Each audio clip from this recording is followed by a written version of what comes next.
Sometimes the walls we build to protect our hearts become the very prisons that keep love away. After losing the man she thought she'd grow old with, Cora Jane McAllister learned to guard her heart like a fortress. In the dust of New Mexico territory, she runs her ranch alone, turning away every suitor with sharp words and impossible challenges. When drifter Elias Crow arrives looking for work, she sees just another man trying his luck. But this quiet cowboy with silver hair and gentle hands is different. One evening, watching him study her wild stallion, Cora makes what seems like a safe bet. "Tame that horse, and I'll marry you." She expects him to laugh and walk away. Instead, he tips his hat and says nothing. What happens when a woman who's spent years protecting herself suddenly finds herself hoping someone will prove her wrong? Before we jump back in, tell us where you're tuning in from. And if this story touches you, make sure you're subscribed, because tomorrow I've saved something extra special for you. The morning sun cast long shadows across the McAllister ranch as Cora Jane stepped onto her porch, coffee steaming in her weathered hands. At 52, she moved with the deliberate grace of a woman who had learned to carry the weight of an entire operation on her shoulders. The New Mexico territory stretched before her in all directions, endless scrubland, punctuated by mesa formations that rose like ancient sentinels from the earth. This land had been her husband Samuel's dream, and now it was her burden and her sanctuary both. She wore Samuel's old leather journal tucked against her side, its pages filled with his careful handwriting, documenting every decision, every head of cattle, every prayer for rain. Each evening, she read from those pages like scripture, finding comfort in the familiar loops and lines of his script. The journal was more worn now than when he'd carried it, its edges soft from her constant handling, the leather darkened by the oil from her fingers. The ranch sprawled across 3,000 acres of high desert, where juniper and pinyon pine dotted the landscape between stretches of sagebrush and buffalo grass. Adobe buildings clustered near the main house, the bunkhouse where her 3 remaining hands slept, the barn that housed her dozen horses, the corral where the wild stallion paced like a caged thunderstorm. Everything built to last, everything bearing Samuel's careful attention to detail.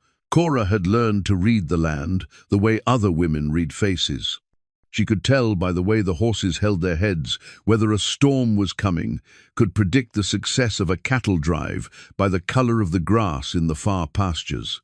This knowledge had kept the ranch profitable in the 5 years since Samuel's passing, though the neighboring ranchers whispered that a woman couldn't hold such a spread indefinitely. Tom Bradley, her nearest neighbor, made monthly visits with transparent intentions. He'd arrive with fresh-baked bread from his sister and conversation that inevitably turned to the challenges of running a ranch alone.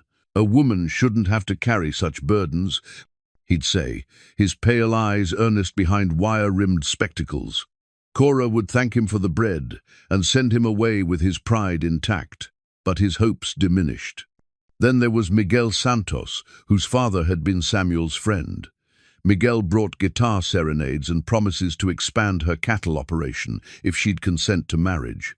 His proposals came with business plans and romantic flourishes in equal measure, but Cora saw through to the calculation beneath. The Santos family wanted her water rights and the strategic location of her land.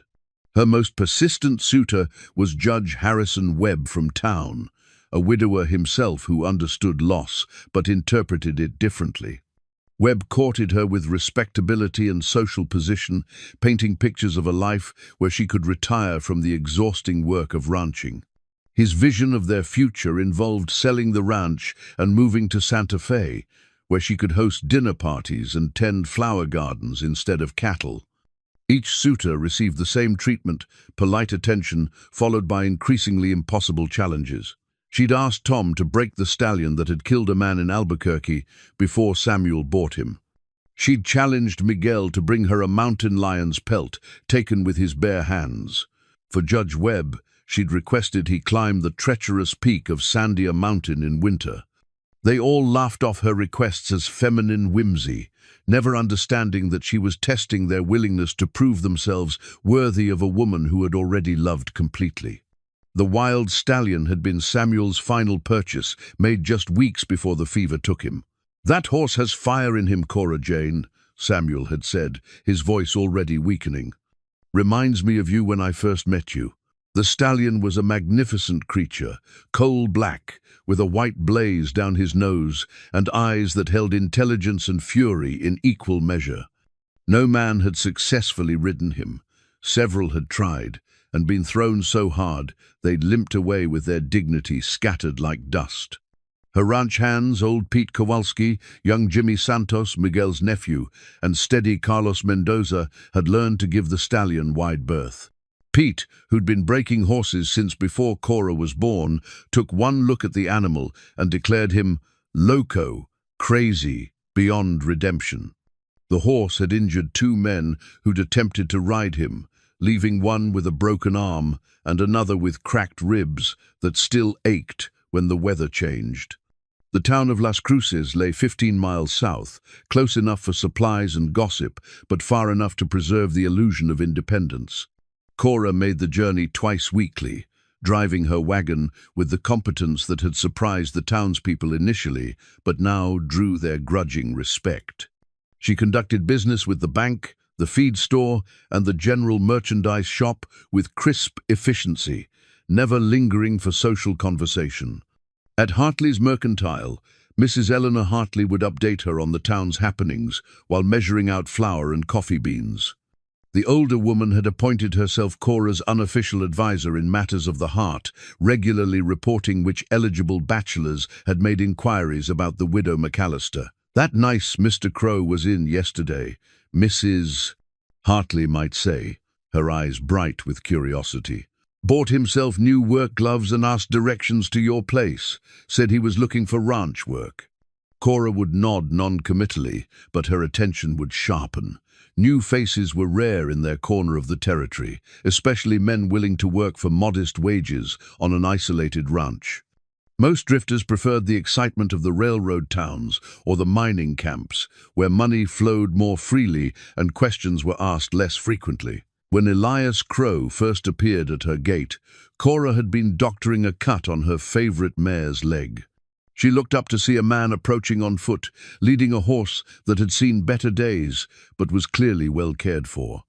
The stranger was tall and lean, with silver threading through hair that had once been dark brown. His clothes were clean but patched, and his boots showed the wear of countless miles. What struck her most was his stillness. While other men fidgeted or postured when meeting her, Elias simply stood with his hat in his hands, waiting to be acknowledged. His eyes were grey like storm clouds, and they held a depth that spoke of experiences he'd rather forget. "Ma'am," he'd said, his voice carrying a slight southern drawl, "I'm looking for honest work. Heard in town you might need another hand." Cora had studied him with the same careful attention she gave to evaluating livestock. His horse was a good indicator of character, well fed despite being older, tack in good repair though not expensive. The man himself stood straight despite the weariness in his eyes, and his hands bore the calluses of someone accustomed to physical labor. "I've got 3 hands already," she'd replied, not unkindly but not encouraging either. "Not sure I need a 4th. "Yes, ma'am. But if you change your mind, I'll be camping by the creek for a few days. Won't cause any trouble." That had been a week ago, and true to his word, Elias had caused no trouble. She'd seen him watering his horse at the creek in the early mornings, had noticed him helping Pete repair a section of fence without being asked, had observed him speaking gently to the skittish horses that grazed near his camp. Unlike the other men who'd sought her attention, Elias seemed content to exist at the periphery of her world without demanding entry. The morning routine continued as it had for 5 years. Cora checked on the horses, reviewed the day's tasks with her hands, and planned the work that would carry them through another season. But increasingly, she found her gaze wandering toward the creek, where smoke rose from Elias's small campfire. There was something about the way he moved among the horses that caught her attention. While Pete and the others approached the animals with practical competence, Elias had a different quality, a patience that bordered on reverence. She'd watched him spend an entire afternoon gaining the trust of her most nervous mare, never forcing contact, but simply existing in the animal's space until she chose to approach him. As the sun climbed toward noon, Cora made a decision that surprised even her. She walked to where Pete was mending tack in the barn's shade. "Pete, go tell that crow fellow he can work for us if he's still interested. Standard wages, bunk with the others." Pete looked up from the bridle he was repairing, his weathered face creasing into a grin. "About time, boss lady. Man's got good hands with horses. Could use the help with roundup coming." That evening, as Cora sat on her porch reading from Samuel's journal by lamplight, she noticed Elias moving his few possessions into the bunkhouse.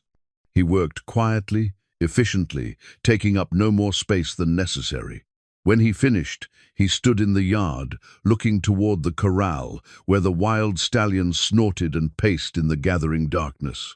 The horse was beautiful and terrible in the twilight, his black coat seeming to absorb the fading light. His ears pricked forward as he noticed Elias watching him, and for a long moment, man and horse regarded each other across the dusty space between them.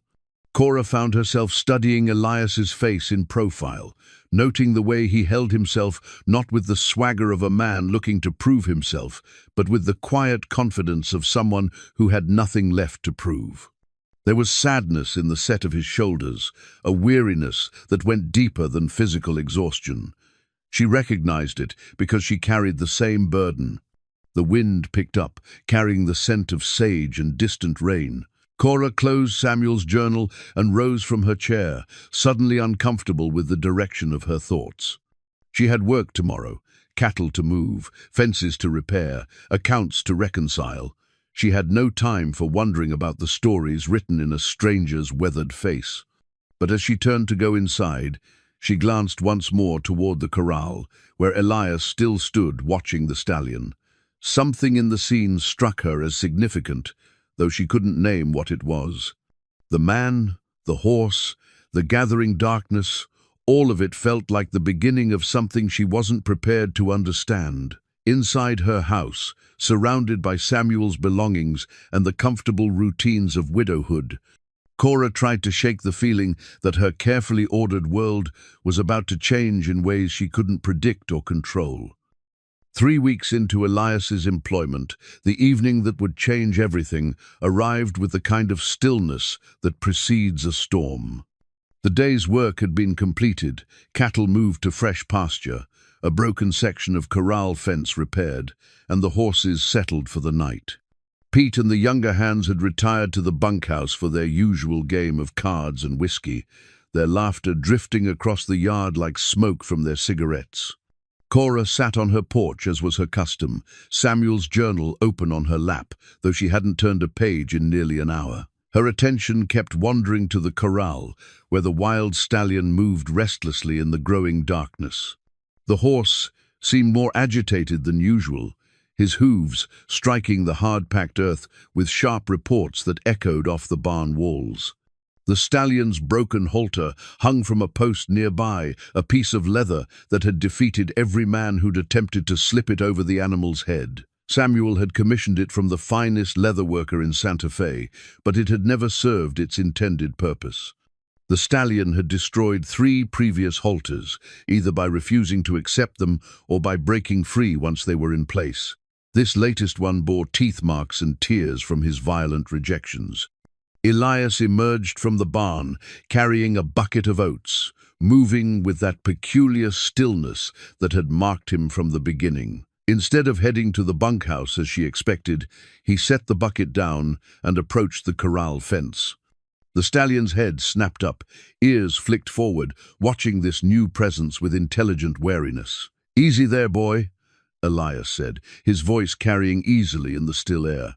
He made no move to enter the corral, simply stood at the fence and regarded the horse with the same patient attention Cora had observed him giving to her other animals.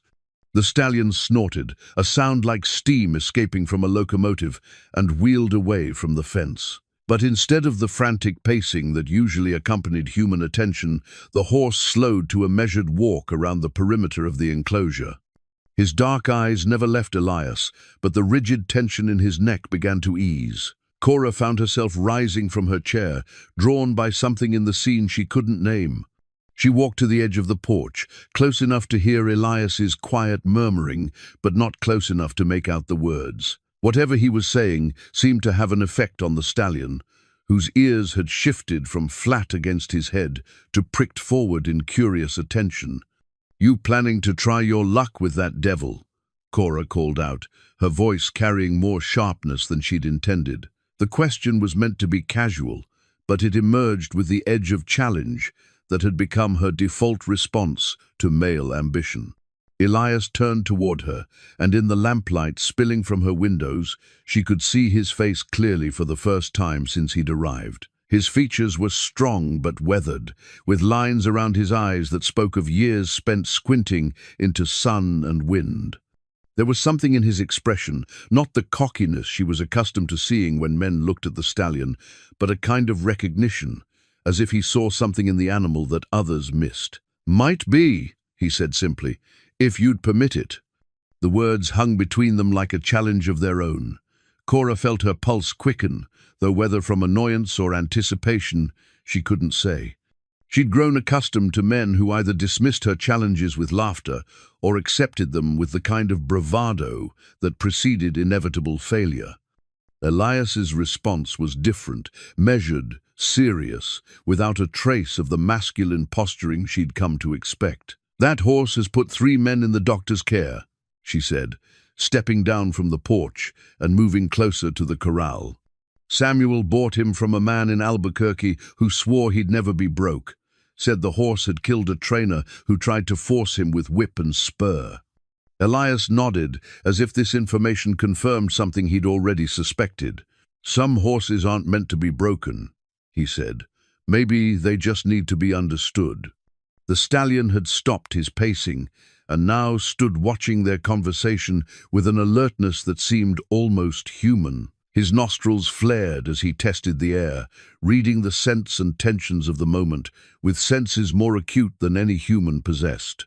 Cora moved to stand beside Elias at the fence, close enough to catch the scent of leather and honest sweat that seemed to follow him. The stallion's eyes tracked her movement, but he didn't retreat. If anything, he seemed curious about this unprecedented gathering of humans at his domain. "You know horses," she said. It wasn't a question she'd seen enough of his work over the past weeks to recognize expertise. But there was something else in the way he approached the animals, something that went beyond technical knowledge. "I've known a few," Elias replied. "Learned that forcing something wild just makes it wilder. Sometimes the strongest creatures are the ones that need the gentlest handling." The words carried weight beyond their obvious meaning, and Cora felt heat rise in her cheeks. Was he speaking about horses or about something else entirely? She'd grown skilled at reading men's intentions, but Elias remained frustratingly opaque. The stallion took a step toward the fence, then another, until he was close enough that his breath misted the night air between them.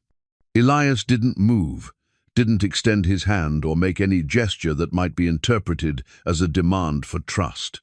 He simply stood there, allowing the horse to make whatever approach felt safe. "I don't suppose you'd be interested in a wager," Cora said, the words escaping before she'd fully formed the thought. The challenge was her shield, her way of maintaining control when she felt the ground shifting beneath her feet. Elias turned to look at her directly, his grey eyes serious in the lamplight. What kind of wager? The sensible thing would be to laugh it off, to retreat to the safety of her porch and her routines. But something reckless had awakened in her, perhaps stirred by the way the stallion continued to regard Elias with such unusual calm. "If you can tame that stallion," she said, gesturing toward the magnificent creature that had become the symbol of everything untouchable in her world. "If you can ride him gentle as a Sunday horse, I'll marry you." The words fell into the night air like stones into a still pond, creating ripples she couldn't take back. Cora's heart hammered against her ribs as she realized what she'd said, what she'd offered. It was meant to be another impossible challenge, another way of proving that some things in her life would remain forever beyond reach. But Elias didn't laugh. He didn't grin or make some crude joke about the bargain she'd just proposed.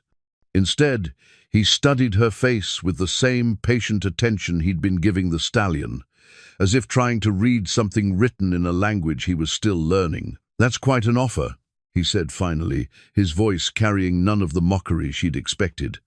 "It's quite an impossible task," Cora replied, trying to inject lightness into her tone. "That horse has never let a man on his back, not properly. Samuel said he was born free in the Sangre de Cristo Mountains, caught as a 3-year-old, and never truly tamed." The stallion snorted, as if he understood the conversation, tossing his magnificent head in a gesture that seemed equal parts pride and defiance. His black coat gleamed in the moonlight that had begun to silver the edges of the clouds, and for a moment he looked like something from ancient mythology, a creature too wild and beautiful for the ordinary world. "And if I were to accept this wager," Elias said carefully, "what would be the terms? How long would I have?" Cora felt the ground tilting beneath her feet. This wasn't how these conversations usually went. Men either laughed off her challenges or accepted them with the kind of bluster that made their eventual failure satisfying. Elias's serious consideration of her proposal was uncharted territory.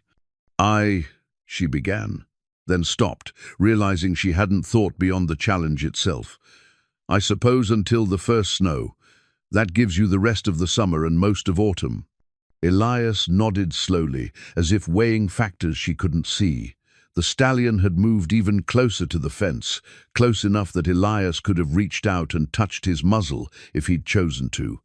But his hands remained at his sides, respecting the animal's space, even as he considered the human bargain being discussed. "And if I fail?" Elias asked. "Then you move on," Cora said, her voice steadier than she felt. "Find work elsewhere, like all the others who've tried and failed." The silence stretched between them, filled with the sounds of night, the distant call of a coyote, the whisper of wind through the sage, the gentle stamping of horses in the pasture beyond. The stallion's breathing was audible now, a rhythmic sound that seemed to measure the weight of the moment. Finally, Elias reached up and touched the brim of his hat in a gesture that was part salute, part acceptance. "Ma'am," he said simply, and turned to walk toward the bunkhouse. Cora stood frozen at the fence, watching his retreating figure with a mixture of panic and fascination. He hadn't said yes, but he hadn't said no either. The ambiguity left her feeling as if she'd stepped onto a bridge without knowing where it led or whether it would hold her weight. The stallion remained at the fence, his dark eyes following Elias's progress across the yard. When the man disappeared into the bunkhouse, the horse turned his attention to Cora, studying her with an intelligence that made her uncomfortable. It was as if the animal understood the significance of what had just transpired better than she did herself. As she walked back to the house, Cora's mind raced with the implications of her impulsive challenge.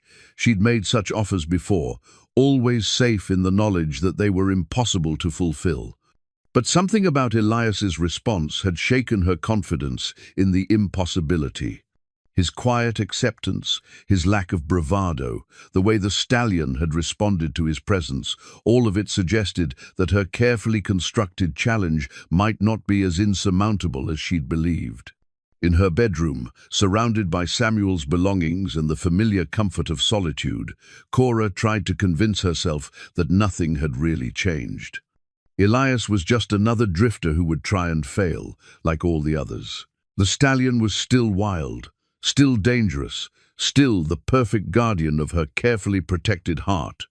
But as she lay in the darkness, listening to the night sounds of the ranch, she couldn't shake the image of Elias standing at the fence, the stallion drawn to him like iron to a magnet.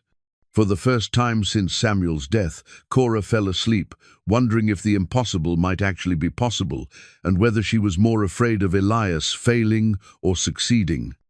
The first thing Cora noticed the next morning was the silence from the stallion's corral. For 5 years, the horse had greeted each dawn with restless pacing and occasional challenges to any human who dared approach. Today, she found him standing quietly near the fence where Elias sat on an overturned bucket, a coil of hand-braided rope resting across his knees. The rope was clearly old, its leather worn smooth by countless hands and marked with intricate knots that spoke of craftsmanship from another era. Cora had never seen anything quite like it. The braiding was too complex for ordinary ranch work, each strand woven with a precision that suggested both artistry and purpose. "That's quite a rope," she said, approaching the fence with her morning coffee steaming in the cool air. Elias looked up from the leather he'd been examining, his fingers tracing one of the elaborate knots with obvious familiarity. "My grandfather's work," he said. "He learned the craft from vaqueros down in Mexico, said the right rope could speak to a horse better than any words." The stallion's ears pricked forward at the sound of conversation, but instead of the aggressive posturing Cora expected, the horse simply watched with curious attention. He stood perhaps 10 feet from the fence, closer than he'd ever allowed any stranger to remain for extended periods. "Your grandfather was a horseman?" Cora asked, settling against the fence post with the comfortable ease of someone accustomed to early morning conversations with her animals. "Among other things." Elias's response carried the weight of untold stories, the kind of careful vagueness that suggested painful memories carefully guarded. He had a way with creatures that others had given up on, said every animal just wants to be understood, not conquered. Pete emerged from the barn carrying feed buckets, his weathered face creasing into a grin when he spotted Elias at the corral. "Well, I'll be damned," the old cowhand called out. "That devil horse is actually standing still. You drug him, Crow?" "Just talking to him," Elias replied without taking his eyes off the stallion. "Getting acquainted?" Pete shook his head and continued toward the other horses, muttering something about fool tenderfeet and death wishes. But Cora noticed he kept glancing back toward the corral, with the kind of interest that suggested professional curiosity, overriding skepticism. Throughout the morning, as the ranch settled into its daily rhythm, Cora found her attention repeatedly drawn to the strange tableau at the stallion's corral. Elias had moved from the bucket to the fence itself, sitting on the middle rail with his grandfather's rope coiled beside him. The stallion had gradually decreased the distance between them until he stood close enough that his breath probably reached the man's boots. "Never seen anything like it," Jimmy Santos said during the midday break, gesturing toward the corral with his coffee cup. The young man's eyes held a mixture of admiration and unease. "That horse put my cousin in bed for 2 weeks when he tried to get a bridle on him. Now look at him, standing there calm as a church pew." Carlos Mendoza, the most experienced horseman among her hands, studied the scene with professional interest. "The horse knows something about this man," he said thoughtfully. "Animals can sense things we cannot. Perhaps Senor Crow has the gift." Cora had heard of such gifts, an almost mystical ability some rare individuals possessed to communicate with horses on a level beyond ordinary human understanding. She'd always dismissed such talk as folklore, the kind of romantic nonsense that grew around certain legendary figures in ranching communities. But watching Elias with the stallion, she found herself reconsidering her skepticism.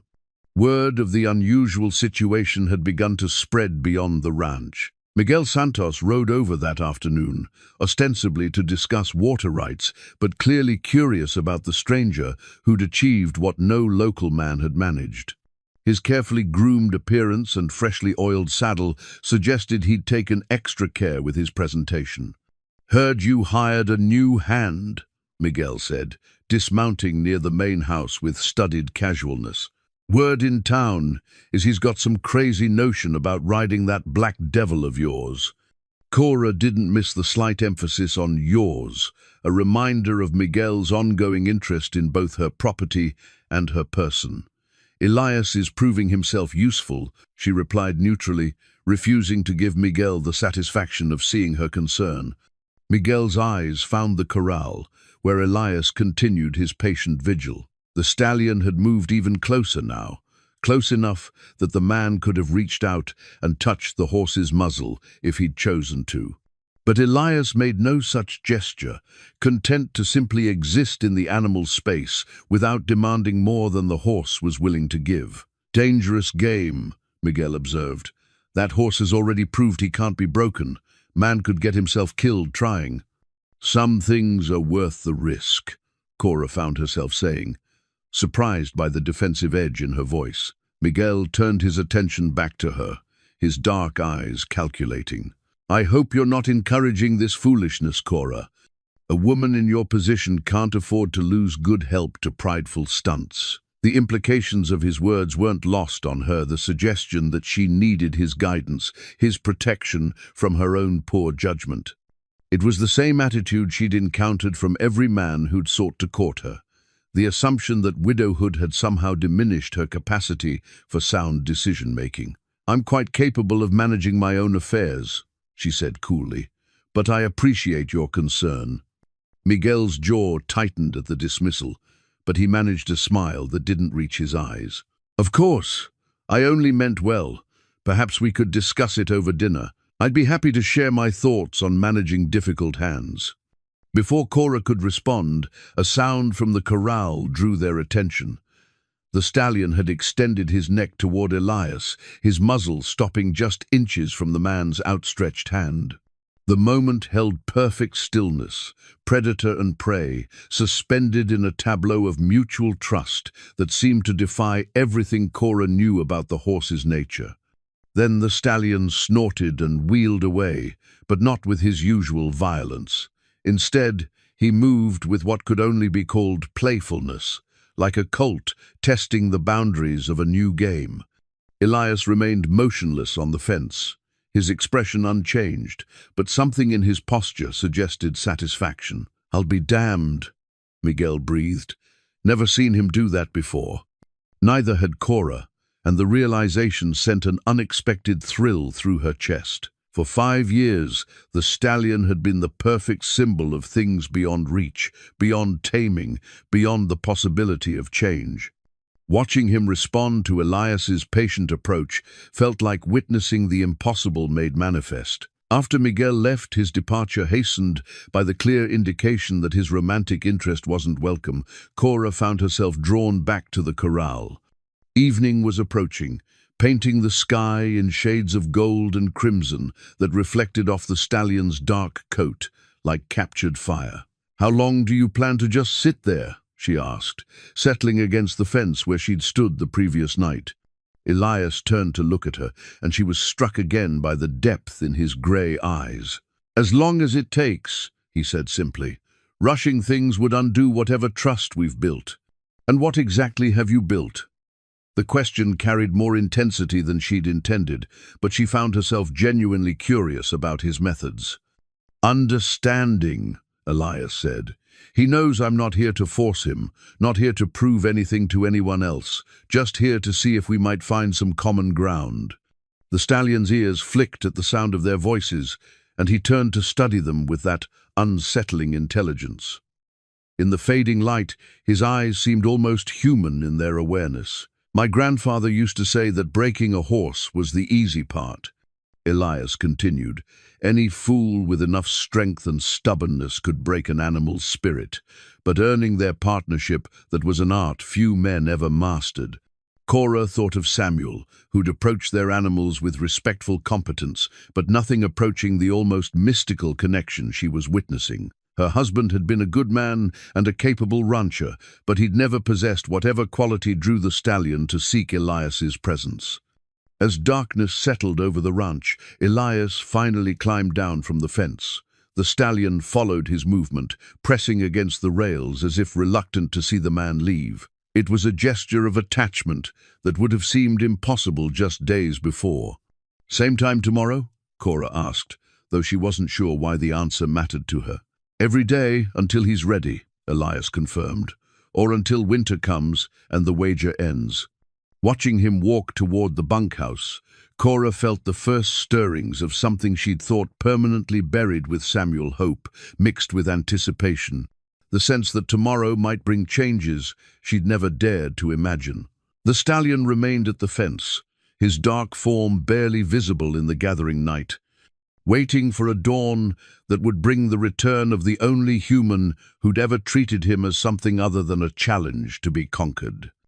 2 weeks after their midnight wager, Cora watched from her kitchen window as Elias achieved what she'd believed impossible. The stallion stood calmly while the man's hands moved over his neck and shoulders, the touch clearly welcome rather than merely tolerated. The pressed wildflower that had fallen from Samuel's journal that morning lay forgotten on her kitchen table, its delicate petals a reminder of tender moments she'd convinced herself would never come again. The transformation in both horse and man had been gradual, but undeniable. Each morning, Elias arrived at the corral before dawn, settling into his routine with the patience of someone who understood that trust could only be built in increments. The stallion had begun meeting him at the fence, no longer the wild, unapproachable creature that had terrorized every previous suitor. "It's unnatural," Pete muttered, watching the scene with obvious discomfort. "Horse like that don't just change his nature. Something ain't right about it." But Carlos shook his head, his weathered face thoughtful. "My grandmother would say the man has the old magic. Some people are born understanding the language animals speak before words." Cora found herself spending more time near the corral, drawn by a fascination she couldn't name. There was something mesmerizing about watching Elias work, his movements deliberate but never forceful, his voice a constant murmur of words the stallion seemed to find comforting. She'd caught fragments of what he said, stories about places he'd been, promises about patience and understanding, sometimes what sounded like half-remembered lullabies in a language she didn't recognize. The change wasn't limited to the stallion's relationship with Elias. The horse had grown calmer overall, less likely to strike out at the other hands when they worked near his corral. Jimmy Santos had managed to repair a section of fence that had been damaged for months, simply because the stallion no longer attacked anyone who approached his territory. "Never thought I'd see the day," Jimmy said, genuine wonder in his voice. "That horse let me get close enough to actually fix something. Usually, he tries to take my head off if I so much as look in his direction." The transformation was drawing attention from beyond the ranch. Judge Webb had arrived that afternoon, his buggy raising dust clouds visible from miles away. Cora watched his approach with familiar resignation. His visits always carried the weight of romantic intention wrapped in legal respectability. "Cora, my dear," Webb said, removing his hat as he stepped down from his buggy. His silver hair was perfectly groomed despite the journey, and his suit showed no signs of the dust that coated everything else in their corner of the territory. "I heard the most extraordinary rumors in town and simply had to see for myself." She led him to the corral, where Elias was working with the stallion, now able to run his hands along the horse's flanks without the animal showing any sign of distress. The sight clearly unsettled the judge, whose understanding of horses was limited to the gentle carriage animals that carried him between courthouse and home. "Remarkable," Webb murmured, though his tone suggested the phenomenon disturbed rather than impressed him. "I understand there's some sort of wager involved." Cora felt heat rise in her cheeks. The story of her impulsive challenge had spread through the community with the speed that only truly scandalous gossip could achieve. "A jest that's been taken too seriously," she said, hoping to minimize the situation. "A jest that could have serious consequences," Webb replied, his lawyer's mind already working through implications. "Surely you don't intend to honor such a frivolous agreement? A woman of your standing can't be bound by the whims of momentary fancy." The paternalistic tone in his voice sparked the same irritation she'd felt with Miguel's similar assumptions. "I'm quite capable of honoring my commitments, Judge. My word means something, even when given in jest." Webb's expression tightened. "Cora, be reasonable. You don't know anything about this man's background, his character, his intentions. For all we know, he could be a criminal, a charlatan taking advantage of your generous nature." From the corral came the sound of Elias's quiet laughter as the stallion nuzzled his shoulder with obvious affection. The horse that had been Samuel's final purchase, the creature too wild for any man to master, was displaying more gentleness than Cora had seen from most humans. "He seems genuine enough to me," she said, surprised by the defensive note in her voice. "Appearances can deceive," Webb pressed. "A man who shows up from nowhere, with no references, no history anyone can verify such circumstances, should inspire caution, not admiration." Cora turned to study the judge's face, seeing the calculation behind his concern. Webb's interest in her welfare was genuine, but not entirely altruistic. Like Miguel, he had his own agenda, his own vision of their future, that involved her submission to his judgment in all matters. "Perhaps you should meet him before passing judgment," she suggested. "Form your opinion based on observation rather than speculation." Webb's reluctance was obvious, but social politeness required him to accept the suggestion. They approached the corral where Elias was brushing the stallion's coat with long, steady strokes. The horse's eyes were half closed in obvious pleasure, his entire body relaxed in a way that spoke of complete trust. "Mr. Crow," Cora called, "I'd like you to meet Judge Harrison Webb from town." Elias paused in his grooming, his hand remaining on the stallion's neck as he turned to acknowledge the introduction. The horse's head came up, ears pricked forward with sudden alertness at the approach of a stranger. "Judge," Elias said with a polite nod, "pleasure to meet you." Webb studied the man with the practiced eye of someone accustomed to evaluating character from a witness stand. "I understand you've taken on quite a challenge, Mr. Crow. This animal has quite a reputation for violence." "He's not violent," Elias replied calmly, "just protective of himself. Can't say I blame him for that." The stallion snorted softly, pressing closer to Elias, as if seeking reassurance in the presence of the unfamiliar visitor. Webb took an involuntary step backward, clearly uncomfortable with the animal's size and reputation. "And you believe you can actually ride him?" Webb's skepticism was apparent in every word. "I believe we'll reach an understanding when we're both ready," Elias said. "Force has never been part of my method." Webb's eyes narrowed slightly. "Your method? You speak as if you have extensive experience with difficult horses." A shadow passed across Elias's face, gone so quickly Cora almost missed it. "I've worked with my share of animals that others had given up on," he said carefully. "Where exactly did you acquire this expertise?" Webb pressed, his legal training evident in the way he pursued the line of questioning. The stallion shifted restlessly, picking up on the tension in the conversation. Elias's hand moved soothingly along the horse's neck, his attention divided between the animal's comfort and the judge's interrogation. "Here and there," Elias replied. "A man learns what he needs to survive." It was clearly an evasion, and Webb's expression showed he recognized it as such. But before he could pursue the matter further, the stallion suddenly stepped forward, placing himself between Elias and the judge in a gesture that could only be interpreted as protective. The movement was so unexpected, so obviously deliberate, that all three humans fell silent. The horse's eyes remained fixed on Webb, not threatening but unmistakably warning. The message was clear.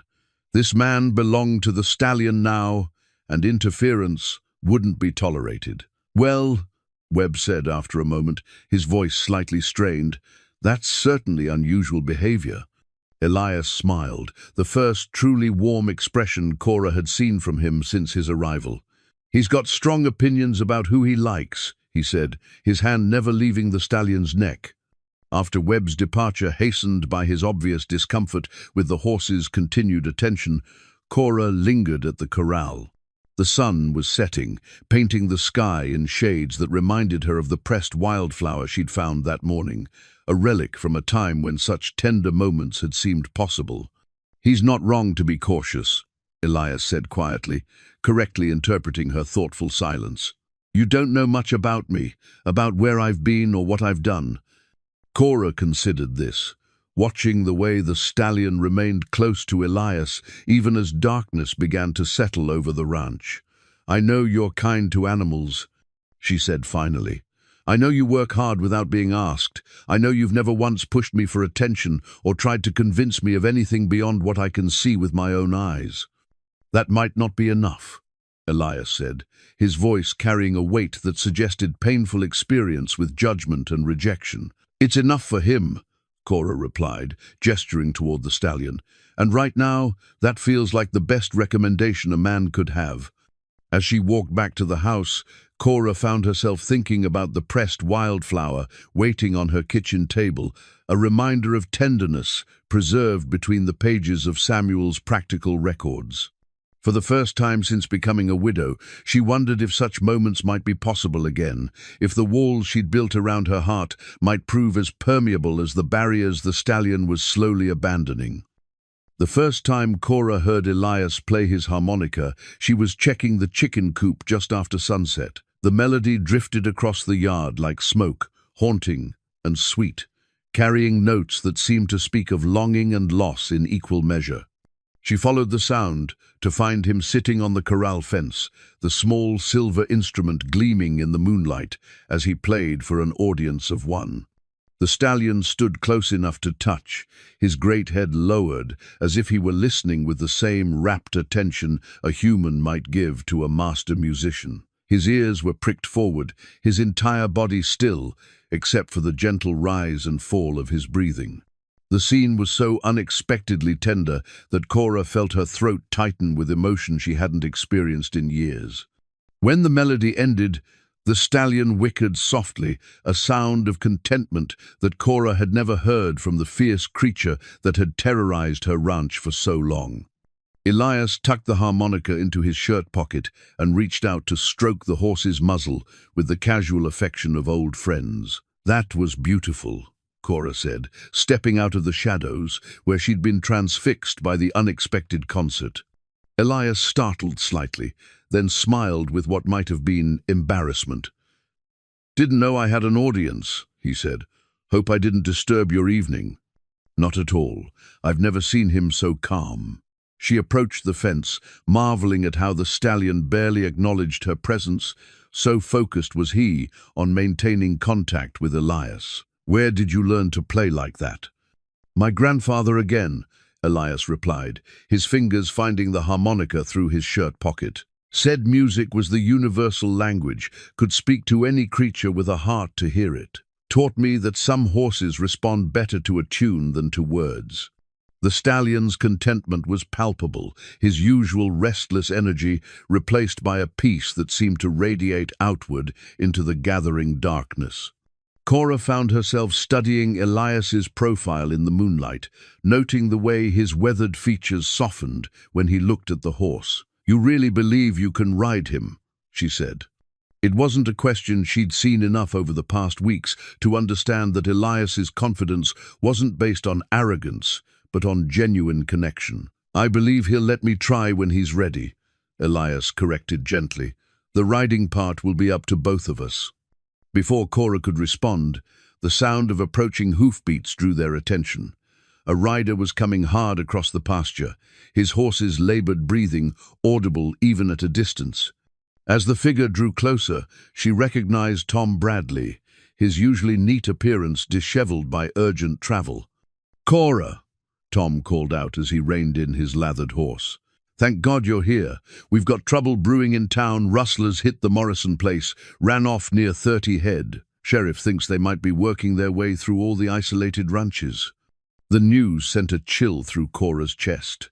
Cattle rustling had been a constant threat in the territory, but the Morrison ranch was only 8 miles south, close enough to suggest her own herd might be targeted next. "How many men?"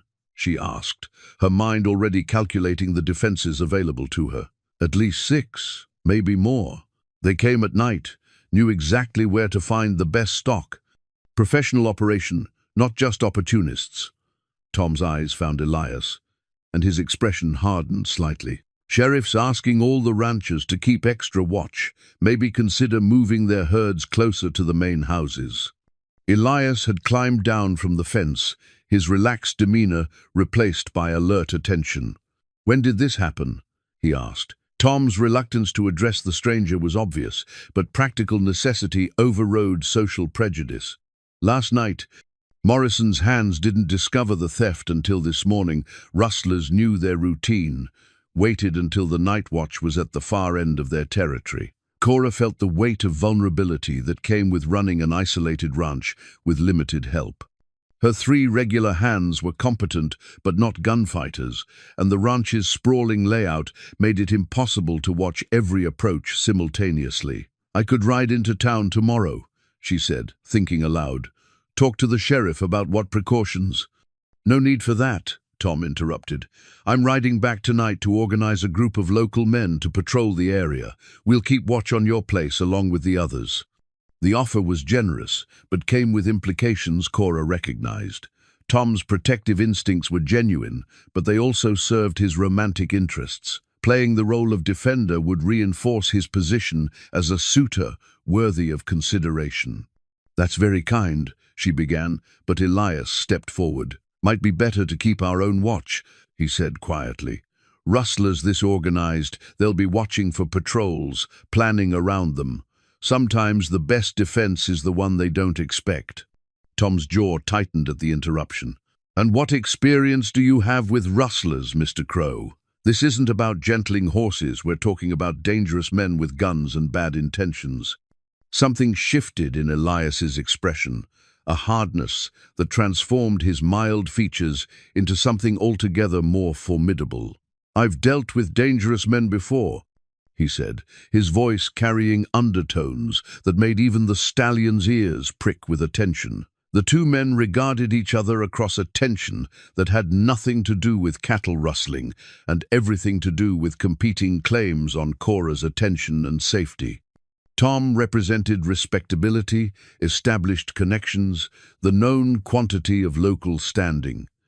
Elias remained the mysterious outsider whose background inspired more questions than answers. "Perhaps we could combine approaches," Cora suggested, recognizing the need to diffuse the situation before masculine pride complicated practical planning. "Tom, if your patrol could cover the main roads and obvious approaches, Elias and our hands could watch the ranch itself." Tom's reluctance was obvious, but he couldn't argue with the logic. "Fine. But if there's any sign of trouble, any indication these rustlers are in the area, you send word immediately. Don't try to handle it yourselves."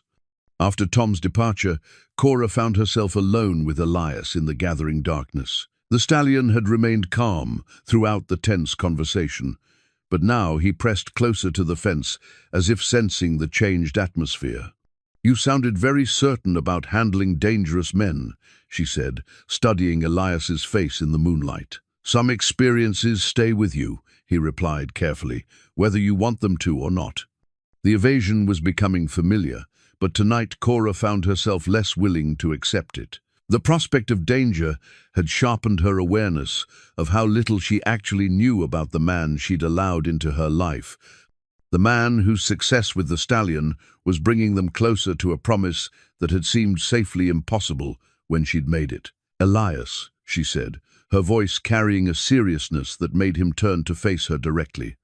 "If there's something in your past, something that might put this ranch or my people at risk, I need to know." He was quiet for so long that she wondered if he would answer at all. The stallion whickered softly, as if encouraging honesty between his favorite humans. "There's nothing that should follow me here," Elias said finally. "I've been careful about that, but you're right to ask questions, right to want answers. A woman in your position can't afford to take unnecessary risks." It wasn't really an answer, but something in his tone suggested it was all she would get for now. The partial truth left her feeling unsettled, caught between growing trust and persistent uncertainty. As they walked toward their respective sleeping quarters, Cora found herself thinking about the music she'd heard earlier, beautiful but melancholy, like a man playing for ghosts only he could see. The stallion's response had been immediate and trusting, but horses, she reflected, didn't have to worry about the complications that came with opening one's heart to another human being. That night, as she lay listening for sounds that might indicate trouble, Cora realized that her concern for Elias's safety had somehow become equal to her worry about the ranch itself. The shift in her feelings was as unexpected as the stallion's transformation, and potentially just as dangerous. The morning Elias first placed the halter on the stallion's head, Cora was standing at her kitchen window, watching Samuel's wedding photograph when the commotion drew her attention. She'd been holding the silver frame, studying the young faces captured in sepia tones, when she heard Pete's excited shout from the corral. "Well, I'll be hornswoggled. He'd done it." Cora set the photograph face down on the kitchen table, the first time in 5 years she'd been able to bear not seeing Samuel's face, watching her, and hurried outside. What she found stopped her in her tracks. The stallion stood quietly while Elias adjusted the leather straps around his head, the broken halter that had defeated so many men now resting properly in place as if it had always belonged there. The horse's transformation was complete in that moment. Gone was the wild-eyed creature that had terrorized anyone who approached his territory. In his place stood a magnificent animal, displaying the kind of partnership that horsemen dreamed about but rarely achieved. His ears were forward, his body relaxed, his dark eyes focused on Elias with obvious trust and affection. "Never thought I'd see the day," Carlos murmured, genuine wonder in his voice. "That horse? He chose to accept this man. Is not force, is not fear, is friendship." Jimmy Santos had stopped his work entirely, leaning against the barn wall with his mouth slightly open. "My Uncle Miguel's gonna lose his mind when he hears about this. He's been saying for weeks that no drifter could succeed where local men failed." The mention of Miguel sparked a memory in Cora's mind. The way he'd looked at Elias during his last visit, the calculation in his dark eyes, the barely concealed hostility. Miguel's pride had been invested in Elias's failure, not just for romantic reasons, but for the validation it would provide about the natural order of things in their corner of the territory. As if summoned by her thoughts, the sound of approaching horses drew everyone's attention to the main road. A group of riders was approaching not the casual visit of a neighbor, but the purposeful advance of men with serious business. At their head rode Miguel Santos, his face grim with determination. "Trouble," Pete muttered, his hand instinctively moving toward the rifle propped against the corral post. Cora counted 6 men, all armed, all wearing the kind of hard expressions that suggested they hadn't come for social conversation. Miguel's presence at their head was puzzling. He was a rancher, not a lawman, and certainly not the type to involve himself in the kind of vigilante action his companions suggested. "Senora McAllister," Miguel called out as the group reined in near the main house, "we need to speak with your man Crow. Official business." "What kind of official business?" Cora asked, moving to place herself between the riders and Elias, who had remained beside the stallion but was clearly aware of the tension. A man she didn't recognize, lean and weathered with a badge pinned to his vest, urged his horse forward. "Sheriff's deputy from Mesilla," he announced. "Got word there might be a wanted man working this ranch." The words hit Cora like cold water. She felt her world tilting, the careful stability she'd built threatening to collapse around this moment of accusation. Behind her, she heard Elias speak quietly to the stallion, calming the horse who had begun to sense the threat in the air. "What exactly are you accusing Mr. Crow of?" she asked, proud that her voice remained steady despite the chaos in her chest. "Not accusing," the deputy replied. "Investigating. Got a description matches him from a bank robbery down in El Paso 3 months ago. Need to ask him some questions, maybe take him in for identification." Miguel's satisfaction was poorly concealed. This was better than he could have hoped. Not only would Elias be removed from the romantic equation, but the scandal would damage Cora's standing in the community, making her more dependent on local support and sympathy. "There's been some mistake," Cora said firmly. "Mr. Crow has been working here for over a month. He couldn't have been in El Paso 3 months ago." "Can he prove that?" the deputy asked. "Got witnesses? Documentation of his whereabouts?" The question hung in the air like smoke from a gun barrel. Cora realized she had no idea where Elias had been before arriving at her ranch, no knowledge of his movements or activities that could provide the alibi he needed. Her ignorance of his background, which she'd been willing to overlook in light of his character and actions, now seemed dangerously naive. "I can speak for myself," Elias said quietly, stepping forward with his hands visible and empty. The stallion whickered anxiously, clearly distressed by the separation from his human companion. The deputy's hand moved to rest on his gun, butt not drawing, but making his readiness clear. "You'd be Elias Crow. I would. Need you to come with us for questioning. Can do it easy, or we can do it hard, your choice." Cora felt something desperate and fierce rise in her chest. "This is my land," she said, her voice carrying the authority of a woman who'd learned to command respect in a world that preferred to ignore her. "You have no warrant, no evidence beyond a vague description that could fit half the men in the territory. Got a description of a scar?" The deputy replied, his eyes fixed on Elias's face. "Curved mark along the left jaw, like a saber cut. Man we're looking for has that exact marking." All eyes turned to Elias, and Cora felt her heart sink as she noticed for the first time the faint white line that traced from his ear toward his chin. The scar was partially hidden by the angle at which she usually saw his face, but now that she was looking for it, the mark was unmistakable. "Lot of men carry scars," Carlos said loyally. "Proves nothing about banks or robbery." But the deputy's confidence had increased markedly. "Proves enough to justify questioning. Mr. Crow, you can come peacefully, or we can truss you up like a Christmas turkey. What's it going to be?" The stallion had begun pacing now, his agitation growing as he sensed the threat to Elias. The horse's distress was affecting the other animals. Several of the mares in the nearby pasture had raised their heads, ears pricked toward the confrontation. "I'll come," Elias said quietly. "No need for trouble." "No!" The word escaped Cora before she could stop it, surprising everyone, including herself. "This is wrong.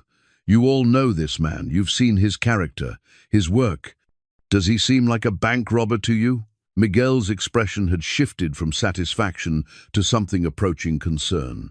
Perhaps he was beginning to realize that destroying Elias might not advance his own romantic prospects if it meant crushing Cora's spirit in the process.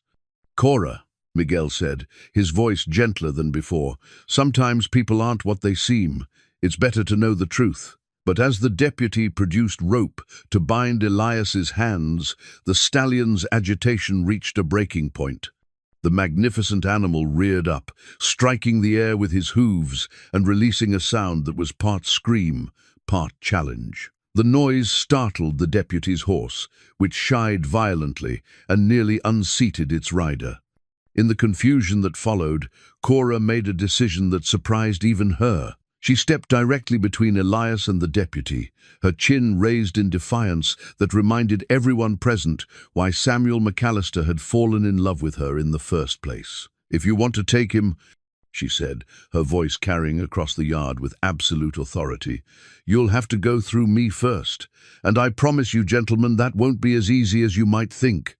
The standoff stretched taut as a bowstring, complicated by the stallion's continued protests and the growing unease of men who'd come, expecting easy compliance. In that moment, watching Cora defend the man who'd somehow earned both her trust and her heart, Elias realized that some risks were worth taking and some truths were worth telling, regardless of the consequences. The hidden love letter fell from Samuel's journal like a whispered secret, finally demanding to be heard. Cora discovered it that evening, after the confrontation with the deputy, her hands trembling as she sought comfort in her late husband's familiar words. The paper was different from his usual practical entries, finer stock, written in his careful Sunday handwriting, addressed to her but never delivered. "My dearest Cora Jane," the letter began, "if you are reading this, then the fever has taken me as we both fear it will. There are things I should have said while I could still speak them aloud, truths about what I want for you when I am gone." The words blurred as tears gathered in her eyes. She'd spent 5 years believing she understood Samuel's final wishes, that her devotion to his memory was what he would have wanted. But as she read on, a different picture emerged. You were not made for solitude, my love. Your heart is too generous, your spirit too vibrant to spend decades tending only to memories of what we shared. I have seen how you retreat into yourself when faced with loss, how you build walls to protect against further pain, but I pray you will not let fear rob you of the chance to love again. The letter continued, revealing depths of understanding about her character that she'd forgotten even Samuel possessed. He wrote about watching her with the horses, how her gentleness with wounded creatures spoke to a capacity for healing that extended far beyond animals. He described his hopes that she would find someone who could appreciate not just her strength, but her vulnerability, not just her competence, but her need for partnership. Do not honor my memory by closing your heart, the letter concluded. Honor it by remaining open to whatever joy God may send your way. The greatest tribute you could pay to our love would be to love again, fully and without reservation. This is not just my wish for you, it is my deepest prayer. Cora set the letter aside with hands that shook, not from age, but from the seismic shift of understanding. For 5 years, she'd used Samuel's memory as both comfort and shield, convincing herself that loyalty to their past required rejection of any future. But here, in his own words, was permission, even encouragement, to embrace the very possibility she'd been fighting against. The sound of approaching footsteps on her porch drew her from her emotional turmoil. Through the window, she could see Elias in the moonlight, his posture suggesting he carried burdens that went beyond the day's accusations. The deputy had eventually agreed to postpone any arrests pending further investigation, partly due to Cora's fierce defense and partly because Miguel had unexpectedly supported her position. "Elias," she called softly, opening the door before he could knock. "Are you all right?" He stood in her doorway looking older than his years, the weight of unspoken truths evident in every line of his body. "Wanted to thank you," he said, "for standing up to those men. You didn't have to do that." "Yes, I did." The words came out with more intensity than she'd intended. What they were suggesting, it's not the man I know. Elias stepped inside at her gesture, his eyes immediately finding the letter still lying open on the kitchen table. "Bad news?" he asked, misreading her emotional state. "The opposite, actually." Cora folded the letter carefully, her movements deliberate as she processed its implications. "Samuel wrote this before he died. I just found it tonight." The silence stretched between them, filled with unspoken questions and growing tension. Finally, Elias spoke the words she could see he'd been carrying, like stones in his chest. "That deputy wasn't entirely wrong," he said quietly. "About my past, about things I've done, that I'm not proud of." Cora felt her heart skip, but not with the fear she might have expected. Instead, there was something almost like relief in finally approaching the truth she'd sensed hovering at the edges of their interactions. "Tell me," she said simply. Elias moved to the window, looking out toward the corral, where the stallion waited in the darkness. "I wasn't in El Paso 3 months ago, but I was there 6 months ago. And I wasn't robbing banks, I was trying to stop a robbery." The words came slowly, each one chosen with the care of a man walking through a minefield of painful memories. "I was a cavalry officer for 15 years. Started as an enlisted man after the war, worked my way up to captain. Specialized in difficult situations, tracking deserters, dealing with hostile tribes, keeping peace in places where peace was hard to come by." Cora moved closer, drawn by something in his voice that spoke of honor alongside pain. "What happened?"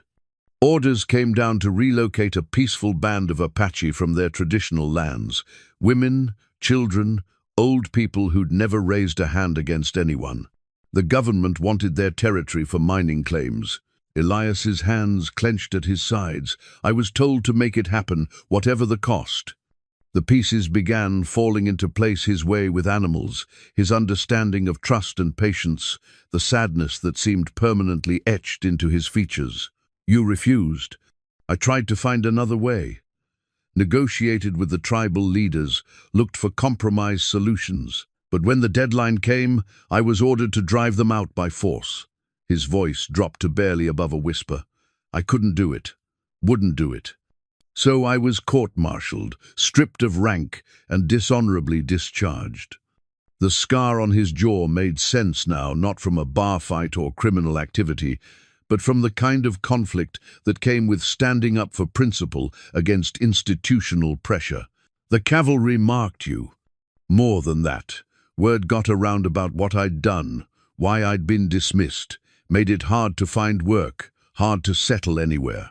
Some folks saw me as a traitor to my own people. Others figured if I'd betray the army, I'd betray anyone. Cora thought about the deputy's accusations, the description that had seemed so specific. But you weren't in El Paso robbing banks.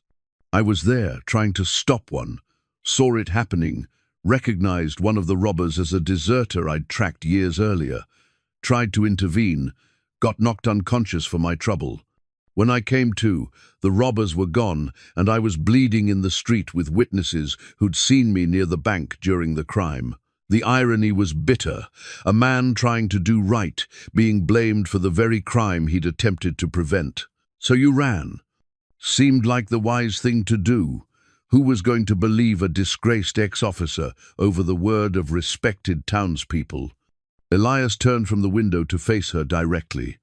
I've been running ever since, taking work where I could find it, trying to stay ahead of a reputation that follows me like a shadow. Cora studied his face in the lamplight, seeing not the dangerous stranger the deputy had described, but a man who'd sacrificed his career and his future for the sake of protecting innocent people. The revelation recontextualized everything. His skill with horses, his understanding of broken creatures, his reluctance to speak about his past. "Why did you tell me?" she asked.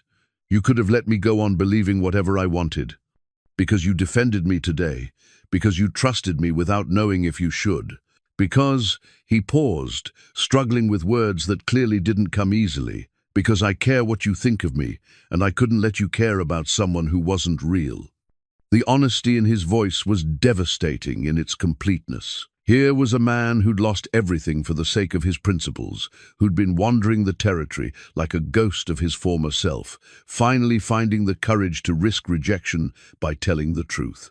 "The Stallion knew," Cora said suddenly, the pieces clicking into place. "He recognized something in you, something that understood what it meant to be misunderstood, mistreated, judged by others' expectations." Elias smiled sadly. "Maybe that's why we get along. We're both creatures that others have tried to break, one way or another." The parallel was too obvious to ignore the horse that had been labeled vicious and untamable, the man who'd been branded a traitor and a criminal. Both had found refuge on her ranch. Both had been given the chance to prove their true nature to someone willing to look beyond surface judgments. "Samuel's letter," Cora said, picking up the folded paper with hands that no longer trembled. "He wrote about not judging people by their past mistakes, about giving damaged souls the chance to heal. The irony wasn't lost on either of them, a dead man's wisdom providing guidance for a situation he could never have anticipated. But perhaps that was exactly what love meant, caring enough about someone's future to trust their capacity for redemption. Outside, the Stallion whinnied softly, as if calling for his human companion. In the morning, Elias would continue the work of building trust with the magnificent creature that had become the symbol of everything seemingly impossible. But tonight, in the lamplight of Cora's kitchen, two damaged souls began the more delicate work of building trust with each other. The military medal lay heavy in Elias's weathered palm as he finally showed it to Cora 3 days after his confession. The bronze star caught the morning light, filtering through her kitchen window, its inscription reading, "For conspicuous gallantry in defense of innocent lives." The irony wasn't lost on either of them, a medal awarded for the very principles that had ultimately cost him his career. "They gave you this for protecting people," Cora said, her voice soft with understanding. "The same thing that got you court-martialed. Different people, different circumstances," Elias replied, carefully tucking the medal back into his shirt pocket. "The army rewards protecting white settlers. Protecting Apache families apparently falls outside the definition of gallantry." Word of the deputy's investigation had spread through the territory like wildfire, dividing the community in ways that surprised everyone. Some neighbors rallied to Cora's defense, vouching for Elias's character based on their own observations. Others whispered that a woman living alone was too easily deceived by a smooth-talking stranger with hidden motives. The tension came to a head when Tom Bradley arrived that morning with news that would force everything into the open. His horse was lathered from hard riding, and his usually composed demeanor showed cracks of genuine concern. "The deputy's coming back," Tom announced without preamble. "Today, with a federal marshal and papers that'll let them take Elias, whether you like it or not. Someone in El Paso made a positive identification." Cora felt her world narrow to this single moment of decision. She could let them take Elias, protect herself and her ranch from the scandal of harboring a wanted man. Or she could stand by the truth she'd seen in his actions, regardless of what distant witnesses claimed about his past. "How long do we have?" she asked, proud that her voice remained steady. "Hour, maybe two. They left Las Cruces at dawn." Tom's eyes found Elias, who had remained silent throughout the exchange. "I could help you disappear if you're willing to go. Got family in Colorado Territory who don't ask questions about a man's past." The offer was genuine, but Cora could see the calculation behind it. With Elias gone, the complications in her romantic life would simplify considerably. Tom's feelings for her were real, but so was his relief at the prospect of eliminating his mysterious competition. "Running would just confirm their suspicions," Elias said quietly. "Make things harder for everyone here." But Cora had been thinking beyond the immediate crisis, her mind working through possibilities that went deeper than simple escape. "There might be another way," she said slowly. "Miguel's uncle is a federal judge in Santa Fe. If we could get word to him, get someone with real authority to look at the evidence." "Miguel's not exactly a friend to our cause," Tom pointed out. "Why would he help?" The answer came from an unexpected source. Carlos Mendoza stepped into the kitchen, his weathered hat in his hands and his expression grave. "Forgive the interruption, Senora, but I could not help but hear. I think perhaps Senor Miguel, he has been having second thoughts about his accusations." All eyes turned to the older vaquero, whose judgment had earned respect throughout the territory. "What do you mean?" Cora asked. "He came by early this morning, before you were awake. Wanted to know if I truly believed Senor Elias was a criminal." Carlos's weathered face creased into something approaching a smile. "I told him about the night the wolves came for the sheep, how Senor Elias stood guard without being asked, told him about the way the horses trust this man, how even the Stallion has chosen him as friend." The memory was vivid in Cora's mind a week earlier, when a pack of wolves had threatened the flock kept near the house. She'd awakened to find Elias sitting with his rifle, having spent the entire night protecting animals that weren't even his responsibility. "Miguel's pride was wounded," Carlos continued. "He wanted to see the outsider fail, wanted to prove that local men were better suited for local women. But he is not a bad man. When I spoke of honor, of what we had seen with our own eyes, he began to listen. Before anyone could respond, the sound of approaching horses drew their attention to the main road. But instead of the law enforcement delegation they'd been expecting, a smaller group approached Miguel Santos, riding alongside Judge Webb, their expressions serious but not hostile. "Unexpected allies," Tom muttered, though he made no move to leave despite the growing crowd in Cora's kitchen. Miguel dismounted near the porch, his movements carrying none of the aggressive confidence that had marked his previous visits. "Senora McAllister," he called out, "I come to speak with you about Senor Crow." Cora stepped outside with Elias beside her, noting how the stallion immediately moved to the corral fence, as if sensing the importance of the moment. The magnificent horse stood alert but calm, his eyes fixed on his human companion with unwavering loyalty. "Miguel," Cora acknowledged. "Judge Webb, what brings you both here?" Judge Webb urged his horse forward, his legal mind clearly at work on the complexities of the situation. "I've been researching the charges against Mr. Crow," he said. "Contacted colleagues in El Paso, reviewed the available evidence. The case is far from as clear-cut as that deputy suggested." Miguel's discomfort was obvious, as he struggled with words that clearly didn't come easily. "I may have been hasty in my judgments," he said finally. "Speaking with Carlos, watching how you defend this man, it made me think about what I know versus what I assumed." The admission cost him visible effort, but there was genuine sincerity in his voice. "My uncle, the judge in Santa Fe, he has agreed to review the case if we can get the paperwork to him. Delay any arrest until proper investigation can be completed." "Why would you do this?" Elias asked, his voice carrying genuine curiosity rather than suspicion. Miguel's eyes found the stallion, still standing at attention like a guardian. "Because a man who can earn that horse's trust, who would stay and face charges rather than run, and leave others to suffer consequences, such a man deserves better than frontier justice based on mistaken identity." The sound of multiple horses approaching at speed cut through the morning air. The federal delegation had arrived, their official bearing evident even at a distance.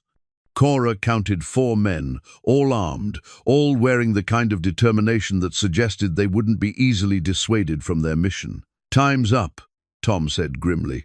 "Whatever we're going to do, it has to be now." But Cora had made her decision during the long night of considering Samuel's letter and Elias's confession. The truth was simple. Even if the situation was complex, she believed in the man she'd come to know, regardless of what strangers claimed about his past. "Judge Webb," she said, her voice carrying the authority of a woman who'd learned to command respect in difficult circumstances, "can you delay this arrest long enough for proper legal review?" "I can try," Webb replied, "but federal marshals don't typically defer to local magistrates. This will require careful handling." The stallion whinnied suddenly, a sound that drew everyone's attention to the corral. The magnificent animal was pacing now, his agitation growing as he sensed the tension surrounding his human companion. For a moment, Cora wondered if all their careful progress would be undone by the crisis, if the trust they'd built would crumble under pressure. But Elias moved toward the fence, his voice carrying clearly in the still morning air. "Easy, boy. Everything's going to be all right." The stallion's ears pricked forward at the familiar voice, and his pacing slowed.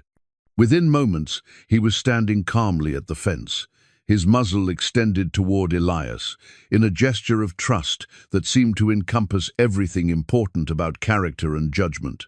"Gentlemen," Judge Webb said, addressing the approaching federal delegation with the confidence of long legal experience, "I believe we need to discuss the finer points of jurisdiction before any arrests are made."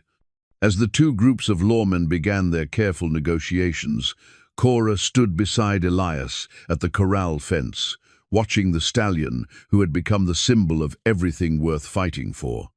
In a few hours, their strange wager would be put to its ultimate test. But first, they would discover whether truth and character could triumph over suspicion and assumption in a world that often valued appearances over reality.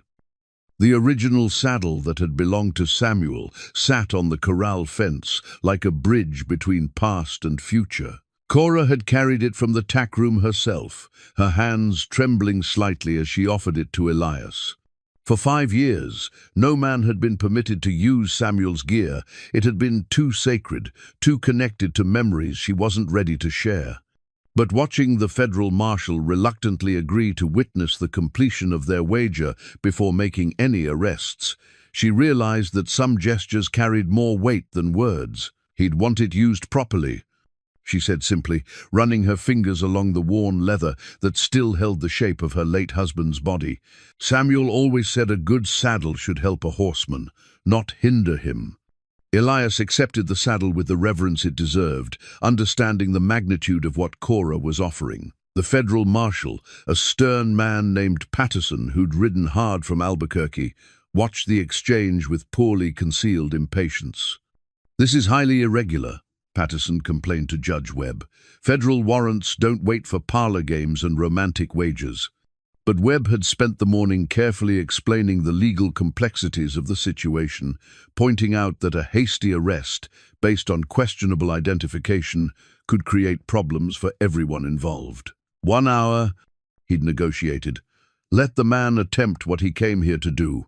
If he succeeds, it speaks to his character. If he fails, you'll have your prisoner either way. The entire community seemed to have gathered for the spectacle. Word had spread through the territory with the speed that only truly dramatic events could achieve. Tom Bradley sat his horse near the main house, his expression torn between hope for Elias's failure and genuine concern for Cora's emotional well-being. Miguel Santos had positioned himself where he could intervene if the situation turned dangerous, his earlier hostility replaced by something approaching protective interest. Pete, Jimmy, and Carlos formed a loose semicircle near the barn, their professional interest in the outcome obvious. None of them had ever managed more than a brief moment on the stallion's back before being violently ejected. The idea that Elias might actually succeed seemed to challenge everything they thought they knew about horsebreaking. Mrs. Hartley had driven out from town with several other curious citizens, their buggies and wagons creating an impromptu amphitheater around the corral. The atmosphere was part county fair, part execution, with everyone understanding that more than just a wager hung in the balance. Cora stood at the fence, feeling the weight of every watching eye, but her attention remained fixed on Elias as he approached the stallion with Samuel's saddle draped over his arm. The horse regarded the leather gear with obvious recognition. He'd seen it before, had learned to associate it with the man who'd treated him with respect, despite his wild nature. "Easy, boy," Elias murmured, his voice carrying the same gentle authority that had marked all his interactions with the magnificent animal. "We've been working toward this moment for weeks. Time to see if we understand each other as well as I think we do." The stallion's ears pricked forward, his entire body alert, but not tense. The transformation from the creature that had terrorized the ranch for 5 years was so complete that some of the watchers seemed to doubt they were seeing the same animal. "He's drugged the horse," someone whispered from the crowd. No other explanation for behavior like that. But Carlos shook his head firmly. "No drugs. I have watched every day. This is trust. Nothing more and nothing less." Elias began the process of saddling with movements so smooth they seemed choreographed. The saddle pad went on first, settling into place without protest from the stallion. Then the saddle itself, positioned with the careful precision of a man who understood that this moment would define everything that followed. The stallion stood perfectly still as the cinch was tightened, his breathing steady and his eyes focused on Elias with complete attention.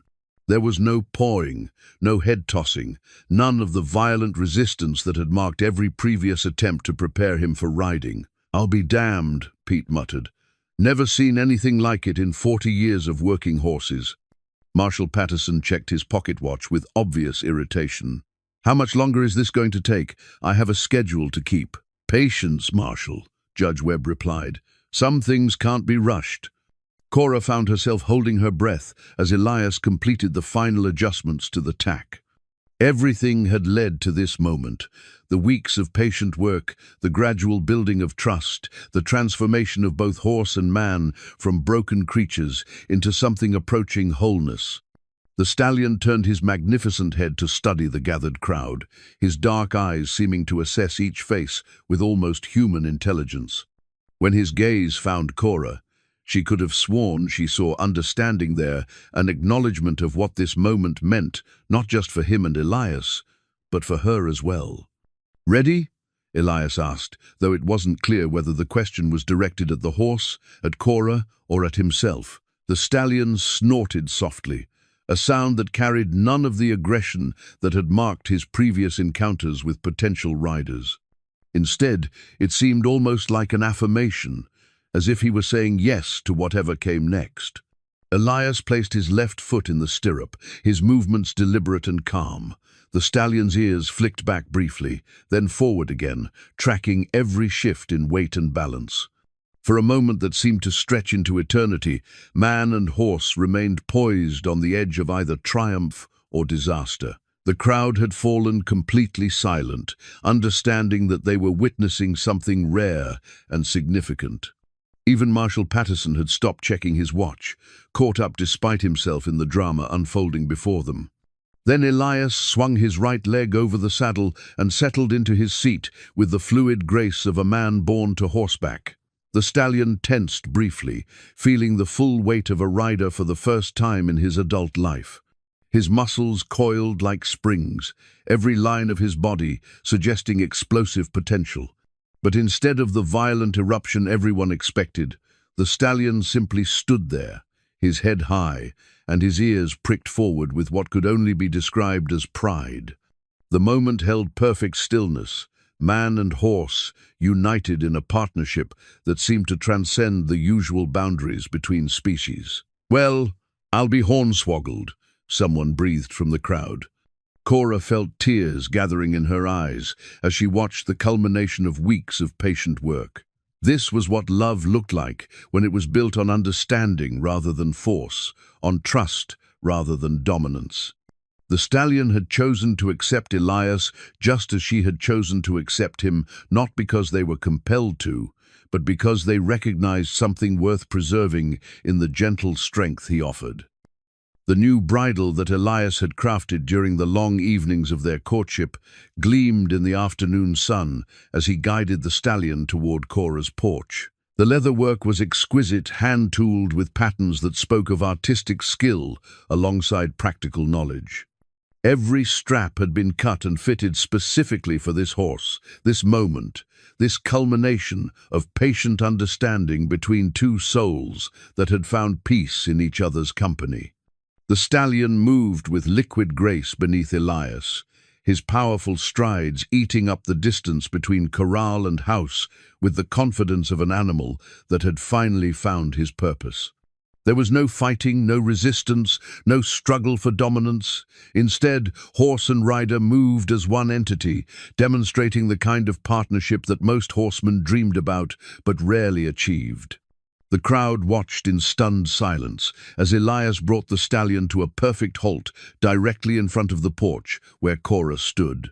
The magnificent animal's breathing was steady, his ears pricked forward with alert attention rather than fear or aggression.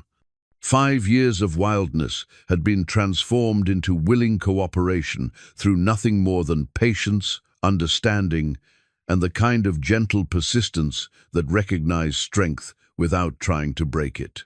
"Cora Jane McAllister," Elias said, his voice carrying clearly in the still air, "I believe I've fulfilled the terms of our wager."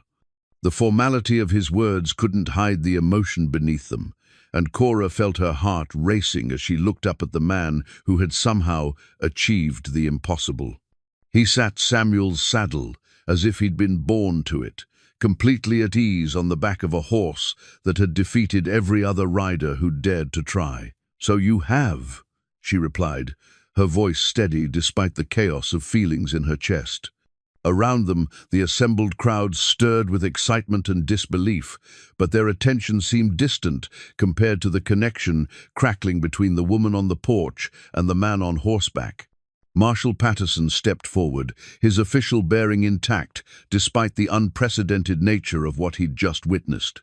"This is all very impressive," he said impatiently, "but it doesn't change the facts of my case.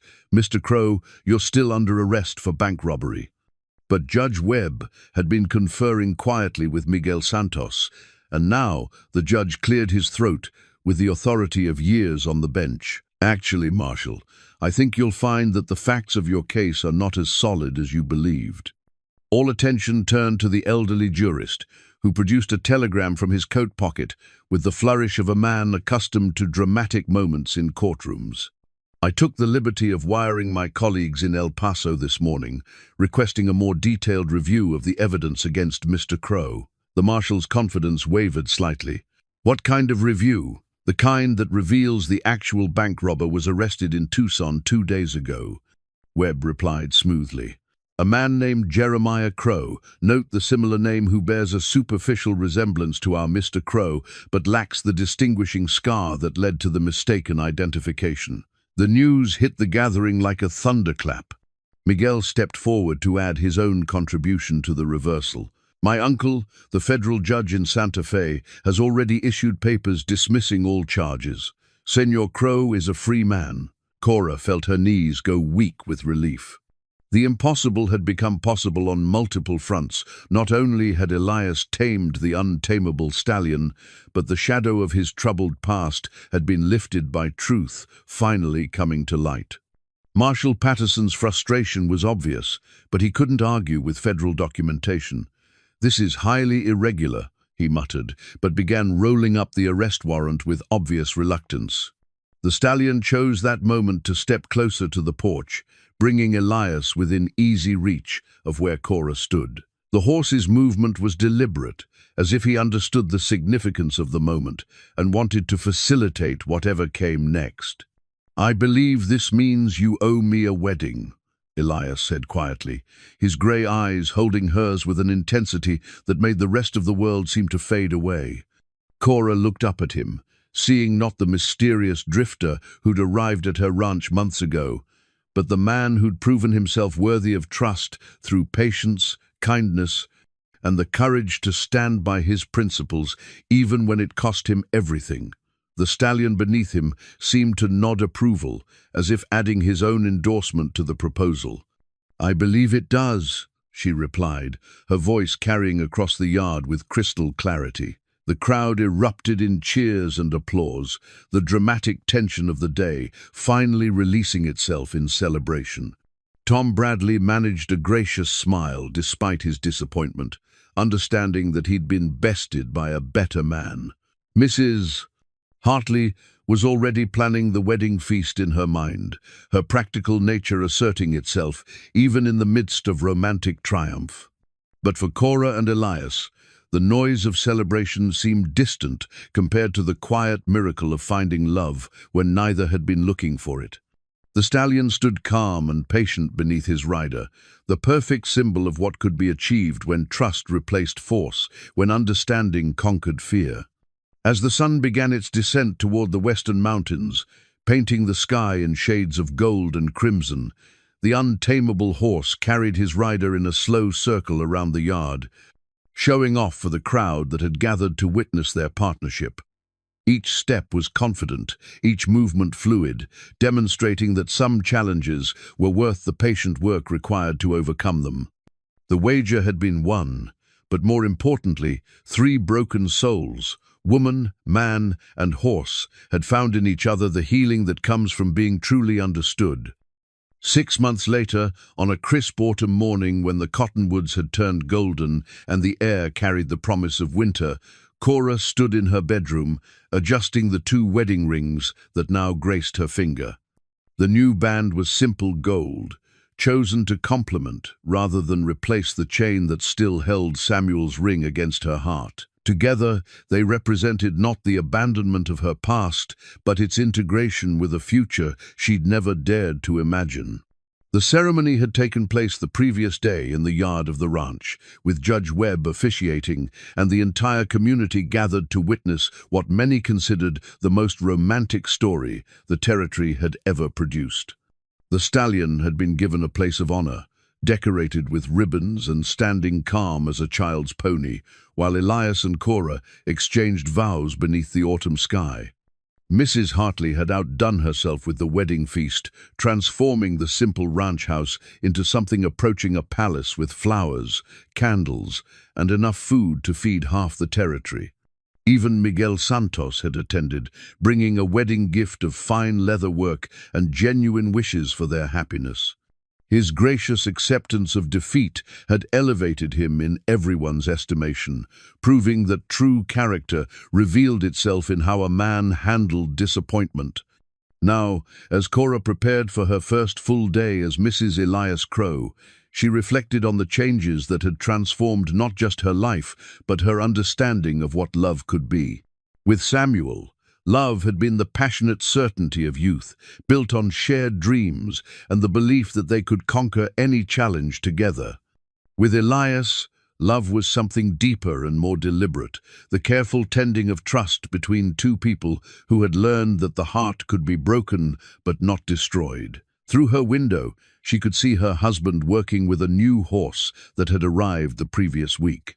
Word of his success with the Stallion had spread throughout the territory, bringing requests from ranchers with problem animals that others had given up on.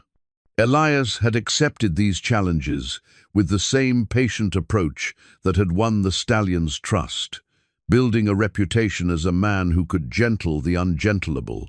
The Stallion himself had become something of a local legend, transformed from a dangerous liability into the most sought-after breeding stud in 3 counties. But more than his newfound value, the horse represented proof that understanding could triumph over force, that patience could achieve what violence never could. He'd taken to wearing his beautiful bridle with obvious pride, as if he understood that his partnership with Elias had elevated him from an object of fear to one of admiration. Pete emerged from the barn leading a mare that would soon foal. The old cowhand's weathered face creased in satisfaction as he watched Elias work. The mysterious stranger had become an integral part of the ranch's operation, his gentle methods producing results that amazed even the most experienced horseman. More importantly, his presence had brought a peace to the ranch that went beyond mere efficiency. Never seen anything like it, Pete had told anyone who would listen. Man's got a gift that goes beyond ordinary horse sense. Animals trust him because they know he won't betray that trust. The observation applied to more than just animals. In the months since their marriage, Cora had discovered that Elias's approach to partnership mirrored his work with horses, patient, respectful, never demanding more than was freely given. He'd integrated himself into her life without trying to dominate it, becoming an equal partner rather than a replacement for what she'd lost. Their financial situation had improved dramatically as well. Elias's reputation for horse training brought steady income, while his suggestions for ranch management had increased their cattle operations' efficiency. But more valuable than monetary success was the sense of shared purpose that now characterized their daily life. They worked together as naturally as they breathed together, each understanding the other's strengths and compensating for their weaknesses. A knock at the door interrupted her reflections. "Come in," she called, expecting to see Elias, but instead finding Jimmy Santos with news that brought both excitement and concern. "Mrs. Crow," Jimmy said, his young face bright with enthusiasm, "there's a delegation from the territorial government here to see Mr. Elias. Something about a position with the new Apache reservation being established near Santa Fe." Cora felt her heart skip, remembering the circumstances that had brought Elias to her ranch. His expertise with difficult situations and his understanding of Apache culture had not gone unnoticed by officials looking for someone who could help establish peaceful relations with relocated tribes.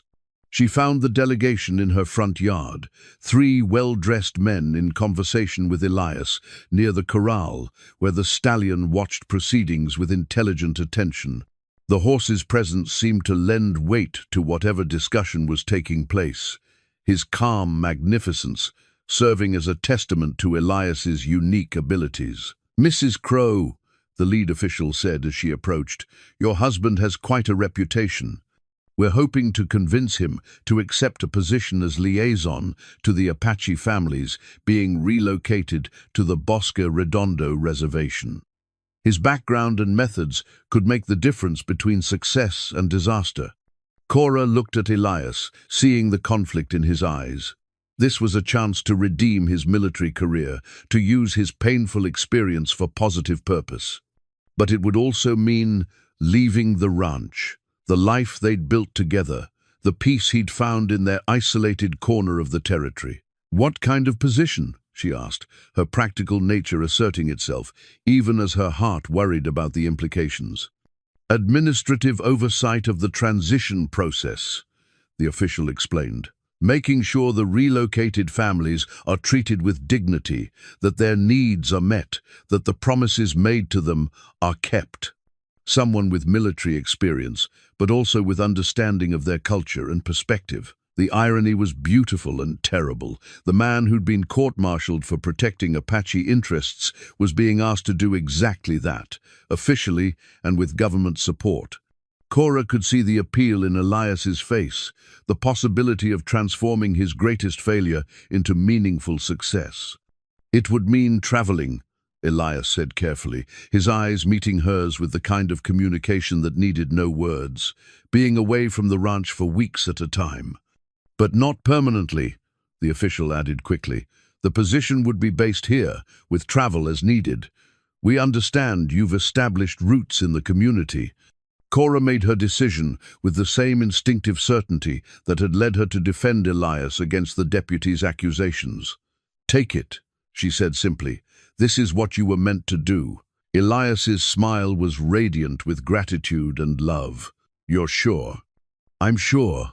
She gestured toward the stallion, who had moved closer to the fence, as if listening to their conversation. He taught us both that trust means giving each other room to be who we're meant to be.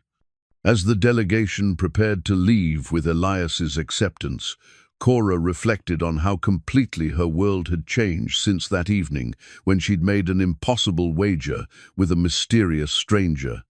The stallion stood at the fence, watching his humans with obvious contentment, his transformation complete, but his essential nature unchanged.